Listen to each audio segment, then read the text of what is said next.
ঝাঁসি রানী লক্ষ্মীবাই এইভাবেই কিন্তু ব্রিটিশের কাছে, ইংরেজদের কাছে অধরাই রইলেন। তাকে কিন্তু তারা হাতে কোনোদিন পেলেন না, তাকে সেভাবে পরাজিত করে তাকে লাঞ্ছনাও দিতে পারলেন। কিন্তু যে যুদ্ধ তার জীবিত অবস্থায় রানী ইংরেজদের বিরুদ্ধে দিয়েছিলেন, তা কিন্তু ইংরেজ ঐতিহাসিকদের, প্রত্যেক ঐতিহাসিকের কাছে এক মুগ্ধতার সৃষ্টি করেছিল এবং তারা স্বীকারও করেছিল। স্যার হিউরোজের মতো অত ধুরন্ধর সেনাপতিও স্বীকার করেছিলেন যে রানী মতো সুন্দরী, বুদ্ধিমতী, বিদুষী, অথচ এমন সাংঘাতিক বিপ্লবী তিনি আর দ্বিতীয় উদাহরণ খুঁজে পাননি। এখানে আরেকটি কথা না বললে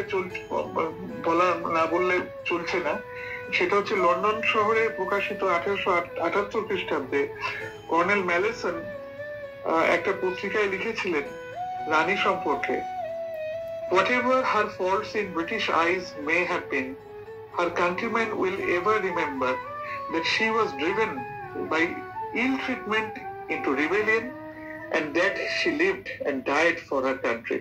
We cannot forget her contribution to India. তো রানী লক্ষ্মীবাইয়ের কথা আজও কিন্তু জাতীয়তাবাদের যখন কথা হয়, যখন দেশপ্রেমের কথা হয়, স্বাভাবিকভাবেই তার কথাটা চলে আসে। রানী লক্ষ্মীবাই ভারতবর্ষে শুধুমাত্র নয়, যে কোনো স্বাধীনতা সংগ্রামের জ্বলন্ত আদর্শ হতে পারে। পরবর্তীকালে নেতাজি সুভাষচন্দ্র বসু পর্যন্ত তার আদর্শে অনুপ্রাণিত হয়ে তার আজাদ হিন্দ ফৌজের মহিলা ব্রিগেডের নাম ঝাঁসি ব্রিগেড রেখেছিলেন।